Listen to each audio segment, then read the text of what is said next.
Hi friends. ABC மால்ட்டை வந்து குழந்தைங்களுக்கு வாங்கி கொடுக்கணும்னு நினைக்கிறவங்க மட்டும் இந்த வீடியோவை தயவு செஞ்சு ஃபுல்லாக பாருங்கள். இது வந்து நான் யூடியூப்பில் குக்கிங் பண்ணிகிட்ருக்கவங்களாம் இப்போ பிஸ்னஸ் உமன்ஸ் ஆகிட்டாங்க. அதுலேயும் அவங்க வாய்ஸ்லேயே ஃபேமஸ் ஆனவங்க அவங்க. ஸோ அந்த சேனல்காரவங்க கிட்ட இருந்து தான் இது நான் வாங்கினேன். ஏன்னா எனக்கு வந்து ஒரு 2 இயர்ஸ் பேபி இருக்காங்க. ஸோ அவங்க வந்து பாலே சுத்தமாக குடிக்கிறதில்ல. எதையாச்சும் கொஞ்சம் கலந்து கொடுத்தா குடிப்பாங்களோ, குழந்த சத்தாக இருக்குமோன்னு நினச்சி தான் நானுமே வாங்கினேன். இதில் பார்த்தீங்கன்னா ஃபுல்லாக மண், பாதி வந்து பாப்பா கொட்டிட்டாங்க கீழே. இது ஸ்மெல் வந்து ரொம்ப கொடூரமாக இருக்குங்க. மண். இதோட ரேட்டு நான் வந்து இங்கே சொல்லிட்டேன்னா எனக்கு வீட்டில் செருப்படி விழும். அதனால நான் ரேட் சொல்ல மாட்டேன்.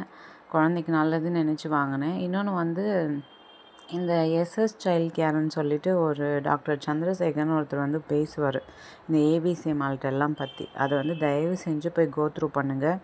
வீட்லேயுமே இந்த மாதிரி ரெடி பண்ணாதீங்க. ஏன்னா வந்து நான் ஒரு மெடிக்கல் ப்ரொஃபஷ்னலாக இருந்துட்டு நான் இது ஏன் பண்ணேன்னு நான் யோசிக்கிறேன்.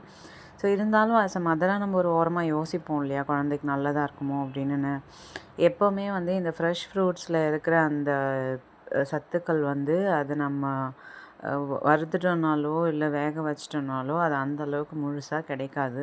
ஸோ அதே மாதிரி தான் நீங்கள் இந்த கேரட்டு, பீட்ரூட்டு, ஆப்பிள் எல்லாத்தையுமே வந்து குக்கிங்கில் அந்த மாதிரி ஆட் பண்ணி கொடுங்களே தவிர இது வந்து வேஸ்ட்டுங்க. இவங்க வந்து பிஸ்னஸ் தான் பண்ணுறாங்க. இந்த கருமத்துக்கு என்னென்னா, நம்ம வந்து முன்னாடியே பே பண்ணிடணும். ஆன்லைன் பேமெண்ட்டு தான் பண்ணிவிட்டு நம்ம ஒரு வாரம் வரைக்கும் வெயிட் பண்ணணும் அவங்க அனுப்புவாங்கன்னு. இதில் வாய்ஸ் நோட் மட்டும்தான் போடுவாங்க. அந்த வாய்ஸ் நோட்டும் ரொம்ப கொடூரமாக இருக்கும். இல்லை பார்த்தீங்கனாலே உங்களுக்கு தெரியுங்க, அந்த நிறைய டஸ்ட்டு, மண், அதுக்கப்புறம் ஸ்மெல்லு வந்து சத்தியமாக ரொம்ப கொடூரமாக இருக்குங்க. டாலரேட்டே பண்ண முடியல. நான் வந்து பேஜு டேக் பண்ணுவேன். எதுக்கு, ஏதோ பிஸ்னஸ் பண்ணி பொழைச்சிட்ருக்காங்க போட்டோம். பட் குழந்தைங்களுக்கு இதை வாங்கி தராதீங்க, இதை கொடுக்காதீங்க, அவ்வளோதான் என்னால் சொல்ல முடியும். நான் அந்த டாக்டரோட இன்டர்வியூ பார்த்துட்டு தான் நான் இந்த போடுறேன். ஸோ காசு வேஸ்ட் பண்ணாதீங்க.